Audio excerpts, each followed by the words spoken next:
நேயர்களுக்கு வணக்கம். GMK novels சேனலுக்கு உங்கள் அனைவரையும் அன்போடு வரவேற்கும் நான் காமாட்சி ஹரிஹரன். எழுத்தாளர் கௌரி முத்துகிருஷ்ணன் அவர்களின் கதைகளை படிக்க ஜிஎம்கே நாவல்ஸ் வெப்சைட்டில் இணைந்து கொள்ளுங்கள். வெப்சைட் பற்றிய தகவல்களை ஜிஎம்கே நாவல்ஸ் வாட்ஸ்அப் சேனலிலும் அறிந்து கொள்ளலாம். இன்று முதல் நீங்கள் கேட்கவிருக்கும் கதை எழுத்தாளர் கௌரி முத்துகிருஷ்ணன் அவர்களின் காதல் கணம் கொண்டேன். கணம் 1. ஐக்கிய அமெரிக்காவின் வடகிழக்கில் அட்லாண்டிக் கரையோரம் பெரிய இயற்கை துறைமுகமாக அமைந்துள்ள நியூயார்க் நகரம் ஐக்கிய அமெரிக்காவில் மிக அதிகமான மக்கள் தொகையுடைய நகரம்.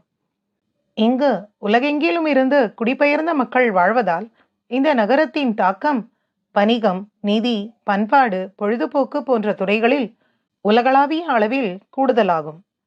இங்கு ஐக்கிய நாடுகளின் தலைமையகம் அமைந்திருப்பதால் பன்னாட்டு அரசியலில் சிறப்பு இடத்தை வகிக்கிறது. நம் கதையின் களம் இதுதான். பல உணர்வு போராட்டம் நடக்கப் போகும் இடமும் கூட. நம் கதையின் நாயகனும் நாயகியும் காதல் கூறிய இடம். காதலர்களை சேர்க்கப் போகும் இடமும் கூட நியூயார்க் தான். சந்தாபுரி மாகாணம், தாய்லாந்து. பீட்டர் பாஸ்கல், வயது 27, பல கோடி மில்லியனுக்கு சொந்தக்காரன், அமெரிக்க பிரபல நடிகன்.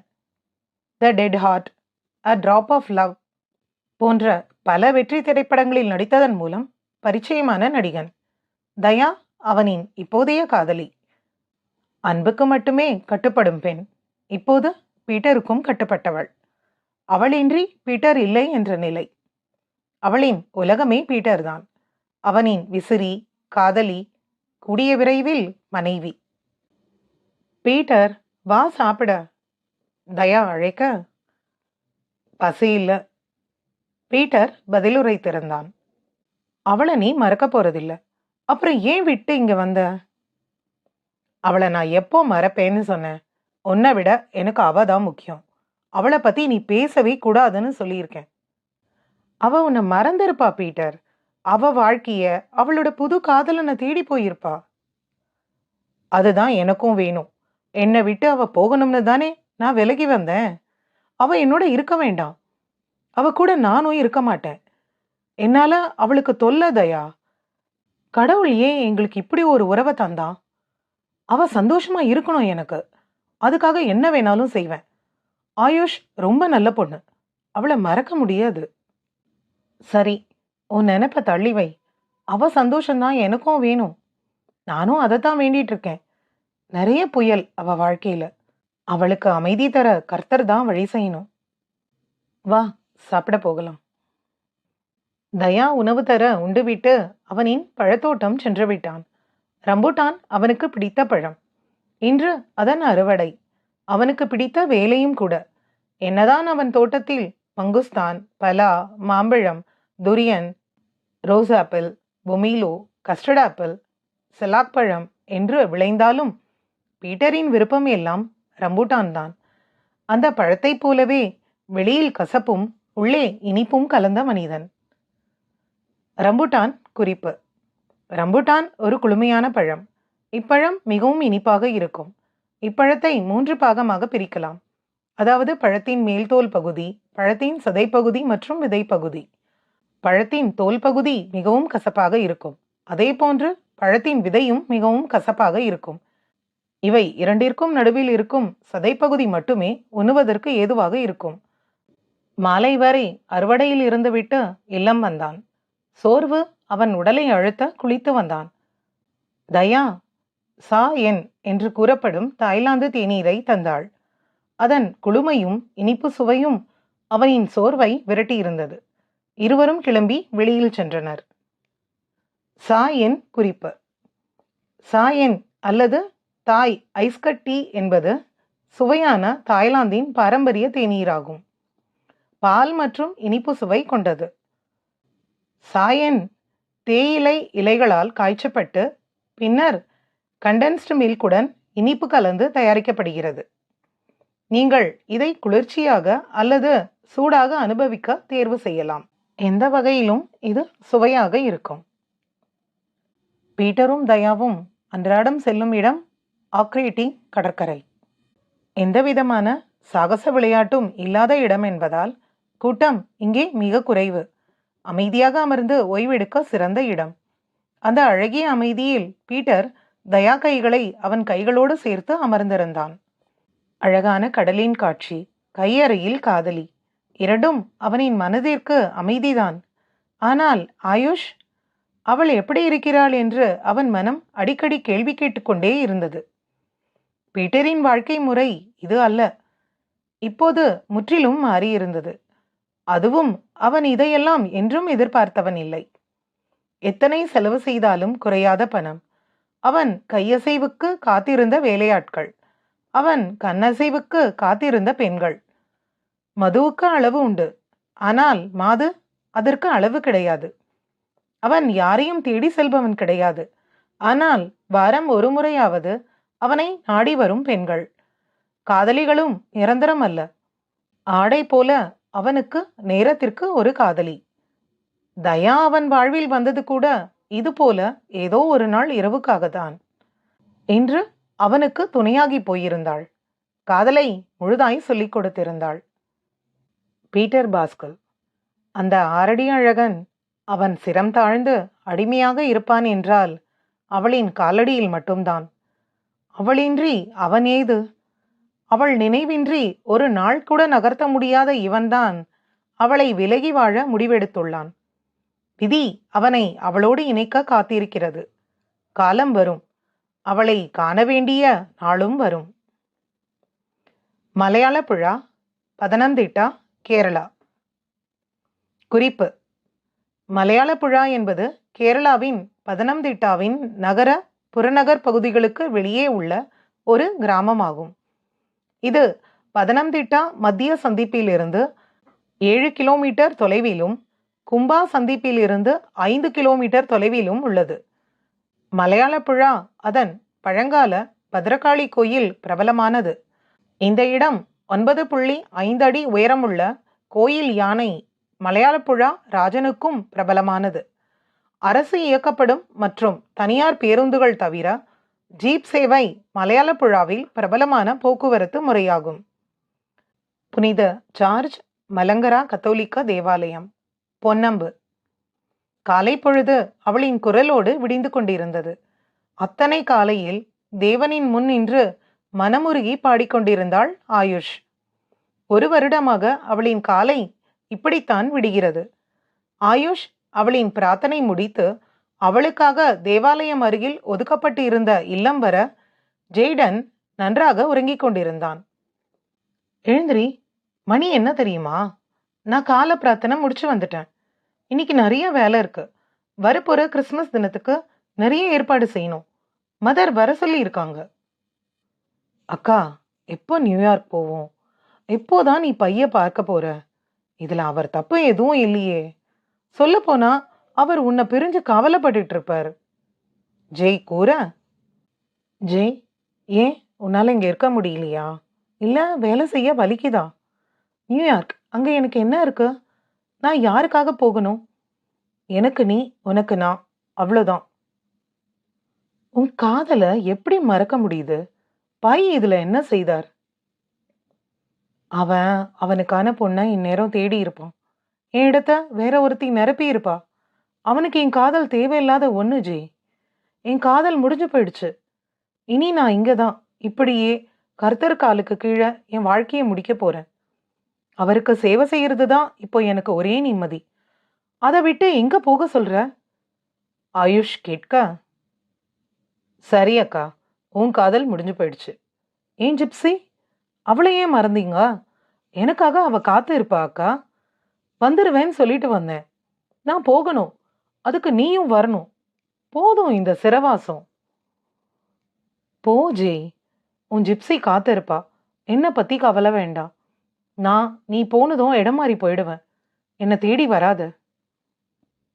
பையும் காத்திருப்பாரு அக்கா. வா என் கூட. நீ இல்லாம நான் நியூயார்க் போக மாட்டேன். ஆனா என் காதல் உன் பொறுப்பு. அவன் காத்திருக்க மாட்டான். சொல்லிவிட்டு ஆயுஷ் அழ, ஜெய் அமைதியாக அவள் கரம் பற்றி கொண்டான். அவன் மடியில் அழுது கொண்டிருந்தாள். சந்தாபுரி மாகாணம், தாய்லாந்து. பீட்டர் மஞ்சம். அதில் தஞ்சம் கொண்டிருந்தான் தயாவுடன், கலவியின் மோட்சம் தேடி. கணம் 2. ஆயுஷ் அழுது முடித்திருக்க, அக்கா, உன்னால பையன் மறக்க முடியாது. கர்த்தருக்கு சேவை செய்யலாம், ஆனா அதுவே பொய்யா இருக்கக்கூடாது. காதல் உன் மனசு முழுக்க இருக்கு. அதை மறைக்க நீ கர்த்தரையே துணைக்கு கூப்பிட்டு இருக்க. இது தப்பு அக்கா. தப்புதான். என்னால இனி எதையும் செய்ய முடியாது. அடிக்கு மேல அடி. என்னால நிமிர முடியல. வாழ்க்கை முழுக்க வலியா இருந்தா நான் என்ன செய்ய? மனசு மரத்து போயிடும் போல இருக்கு. அன்புக்கு தகுதி இல்லாத உயிர் நான். அன்புக்கு கூட தகுதி வேணுமா? பை எதுவுமே செய்யல. அவர்கிட்ட நீ இதுக்கு ஒரு முறை விளக்கம் கேட்டு இருக்கலாம். அவர் பேசினது தப்புதான். ஆனா அதுக்கு நீ இப்போ கொடுக்கற தண்டனை அதிகம். ஒரு ஆணா, காதலனா, என் காதலி இப்படி ஒரு தண்டனை கொடுத்தா அதை என்னால ஏத்துக்க முடியாது. என்ன செய்திருப்ப? உன்னை விட்டு பிரிஞ்சு போன அவளை என்ன செய்திருப்ப? அவளை தேடி இருப்பேன். என் காதல மறுபடியும் புரிய வச்சிருப்பேன். கோவத்துல பேசின வார்த்தைக்கு அர்த்தம் கம்மியாக்கா. ஆனா அதெல்லாம் உண்மை ஜி. அன்னைக்கு பை பேசின எதுவும் தப்பு இல்லையா? அந்த வார்த்தை என்ன கொல்லுது. என் நட்பு, வீடு, நாடு, கனவு எல்லாம் விட்டு வந்துட்டேன். என் ஒரே சொந்தம் நீதான். கண்டிப்பா அக்கா. யாரும் இல்லாத எனக்கு அம்மா நீ. உன் சந்தோஷம்தான் எனக்கு முக்கியம். உன் நிம்மதி எங்கேயோ அங்கதான் நானும் இருப்பேன். என்ன ஆனாலும் சரி. இல்ல ஜெய், இன்னைக்கு நான் மதர் கூட பேசிட்டு சொல்றேன். நீ கிளம்பி போ. ஜிப்சி உனக்காக காத்து இருப்பா. அவளை ஏமாத்திராத. நீங்க இல்லாம நான் எங்கேயும் போக மாட்டேன். என் காதல் உங்க பொறுப்பு. எதுவும் பேசாதீங்க. அப்பமும் முட்டைக்கறியும் சாப்பிடுவோம் இன்னைக்கு. நான் சமையல் செய்யறேன். ஆயுஷ் அமைதியாக அமர்ந்திருந்தாள். ஜெய் குளித்து வந்து சமையல் வேலைகளை பார்த்தான். காலையில் அப்பமும் முட்டைக்கறியும் செய்து சாப்பிட அழைத்தான். வீட்டின் வெளியே இருந்த வராந்தாவில் அமர்ந்து வெளி சூழலை வேடிக்கை பார்த்து கொண்டே சாப்பிட்டு முடித்து சர்ச் நோக்கி சென்றனர். அப்போது அவர்கள் பின்னே விபின் ஓடி வந்தான். விபின் 26 வயது இளைஞன். தேவாலயத்தில் துணை செயலாளர். கணக்கு வழக்கு நிர்வாக வேலையில் துணை இருப்பது இவனது வேலை. விபினுடன் தான் ஜெய் உதவிக்கு இருக்கிறான். விபினுக்கு அம்மா அப்பா இல்லை. ஒரு விபத்தில் 3 வருடம் முன்பு இறந்துவிட்டனர். அவனது அக்காவின் கணவன் வங்கி வேலையில் இருக்க இடமாற்றம் வந்து அக்காவும் மாமாவும் வடநாடு பக்கம் சென்றுவிட இவன் மட்டும் சொந்த ஊர் விட்டு செல்ல விருப்பமின்றி இங்கே தனியே இருக்கிறான். கடந்த புதுவருட நாளன்றுதான் ஆயுஷ் இங்கு வந்து சேர்ந்தாள். அவளை கண்ட நொடியே இவனுக்குள் காதல். இன்னும் காதலை சொல்ல நாள் பார்த்து கொண்டிருக்கிறான். விபின் ஓடிவர ஆயுஷ் முறைக்க ஜே சிரித்தான். என்ன அவசரம் விபின்? இப்படியே ஓடிவர? ஆயுஷ் கேட்க, நீங்களோட முகங்கானான் மாத்திரம். உன் முகம் பார்க்கத்தான். வாட்? என்ன என்று ஜெய் கேட்க, எனக்கு உன் மொழி புரியாது, இங்கிலீஷ்ல பேசு. ஆயுஷ் கேட்க, ஓகே ஏஞ்சல். விபின் புன்னகையுடன் சொல்ல, இந்த முறை கிறிஸ்மஸ் ஏற்பாடு அருமையா இருக்கணும். எனக்கும் ஜெய்க்கும் இதுதான் முதல் கிறிஸ்மஸ். ஆயுஷ் கூற, அன்னைக்கு தானே உன் பிறந்த நாளும். இன்னும் 10 நாள்ல என் தேவதை பிறந்த நாள உலகத்தோட சேர்ந்து கொண்டாட போறேன். விபின் ஆவலாய் கூறியிருந்தான். தேவதையின் 2 தினமும் அதுதான். ஜெய் சொல்ல, ஜெய் வேண்டாம், அதை பேசாத. ஆயுஷ் தடுக்க, இந்த முறை இந்த பிறந்த நாள் உனக்கு மறக்க முடியாத நாளா இருக்க போகுது பார். உன்னை நான் அன்னைக்கு இன்ப அதிர்ச்சி ஆக்க போறேன். அப்படி என்ன திட்டம்? ஜெய் கேட்க, சஸ்பென்ஸ். விபின் சொல்லியிருந்தான்.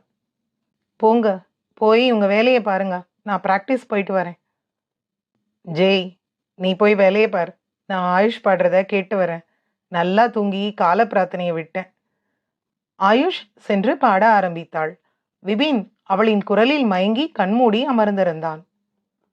சந்தாபுரி மாகாணம், தாய்லாந்து. பீட்டர் தூக்கத்தில் திரும்பி படுக்க தயாவின் மேனி மீது அவன் உடல் உரச அவளை நெருங்கி நெற்றியில் முத்தம் கொடுத்தான். முத்தத்தின் ஈரம் பட்டு அவள் லேசாய் முகம் சுருங்க அழுத்தமாக அவள் இதழில் முத்தம் கொடுத்தான். அவள் இன்னும் சுருங்கி திரும்பி படுக்க அள்ளிக்கொண்டு குளியலறை சென்றான். ஷவர் அடியில் காலை நேர கலவி. மறுமுறை செய்ய குளியலறை வசதியில்லை என்று மீண்டும் கட்டிலில் அவளை கட்டிக்கொண்டு உழைத்து முடித்து சோர்ந்து போய் மெத்தையில் விழுந்தான். லவ் யூ தயா, பீட்டர் கூற. லவ் யூ டூ பீட்டர், தயாவும் கூறியிருந்தாள். ஏன் என்ன பிடிச்சிருக்கு? எல்லாம் விட்டு வந்த என்ன போய் ஏன் தயா காதல் செய்த? பெண் சுகம் எனக்கு புதுசில்ல. ஏன் விசிறின்னு சொல்லி வந்த நீ என்னையே வேணும்னு கேட்டப்போ இன்னைக்கு என் கட்டில்ல நீன்னு நினைச்சுதான் அன்னைக்கு உன் கூட இருந்தேன். ஒரே பெண்ணோட மறுமுறை நான் கலந்தது இல்லை. தினம் புதுசா வரும் எனக்காக. நான் நல்லவன் இல்லை. என்கிட்ட காதலை மட்டுமே தர எப்படி முடியுது? என்ன கேள்வி இது? ஒரு பொண்ணை நிர்வாணமா பார்க்கறது அவ்வளோ சுலபம் இல்லை பீட்டர். நீ தேடி வந்த ஒரே பொண்ணு நான் தான். என்ன காமம் தாண்டி பார்க்க முடியுது தானே? ஆயுஷை விட்டு வந்தப்போ நடு தெருவில் அந்த வழியில என்னை பார்த்ததும் என்ன தேடி உன் கால் எப்படி வந்தது? தயா, நீ என்னை கவர்ந்திருந்தது உண்மை. உன்னோட இருந்த இரவு எனக்கு புதுசுதான். என் சந்தோஷம் மட்டுமே முக்கியம்னு என் கூட இருந்த அந்த ராத்திரிய இன்னும் மறக்க முடியாது. ஆனா எப்போ அது காதலாச்சு? ஆயுஷ பிரிஞ்சு உன்கிட்ட உன்னோட வருவேன்னு நான் யோசிச்சது கூட இல்லை. என்ன தேடி நீ வந்ததும் எனக்கு எதுவும் புரியல அப்போ. ஆனா என் காதல் நீதான்னு தெரிஞ்சுக்கிட்டேன். ஆயுஷுக்கு தெரிஞ்சா அவ என்ன சும்மா விட மாட்டா. ஆமா, என்ன தேடி வந்தது யார்? ஆயுஷ் உண்மையில தான் கோவப்படணும். அதான் சரி. நான் எதுவும் செய்யல. அவ உயிரை பாதுகாத்திருக்கேன். இன்னும் 10 நாள்ல ஆயுஷ் பிறந்த நாள். அவ இல்லாம அவளை பார்க்காம 1 வருஷம் முடிய போகுது தயா. எனக்கு அவளை பார்க்கணும். எங்காவது ஓரமா நின்னு ஆயுஷ் நல்லா இருக்கான்னு என் மனசுக்கு தெரியணும். என்ன கல்யாணம் பண்ணிக்கோ, அப்புறம் போய் ஆயுஷ பார். நான் உன்னை தடுக்க மாட்டேன். கல்யாணம் தானே, செய்துப்போம். செய்துட்டு போய் ஆயுஷ பார்த்துட்டு வருவோம். கண்டிப்பா போலாம். நம்ம கல்யாணத்தை ஆயுஷ் பிறந்த நாள் அன்னைக்கே வச்சுப்போமா? அவ்வளோ சீக்கிரம் முடியாது. ஆனா நியூயார்க்ல தான் கல்யாணம்.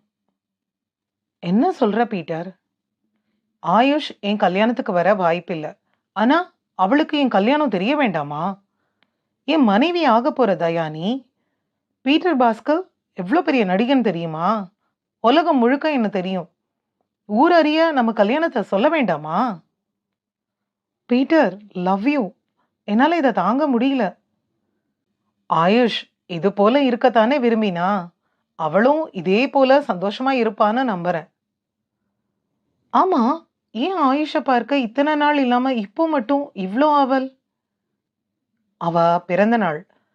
உலகம் முழுக்க இந்த நாளை கிறிஸ்மஸா தான் கொண்டாடும். ஆனா எனக்கும் ஆயுஷ்க்கும் அது ஹாலிடே ஆரம்பம். ஆட்டம் பாட்டுன்னு போகும். நான் இல்லாத முதல் பிறந்த நாள், அவ இல்லாத முதல் கிறிஸ்மஸ், என் கல்யாணம். கல்யாணம் அவ இல்லாம.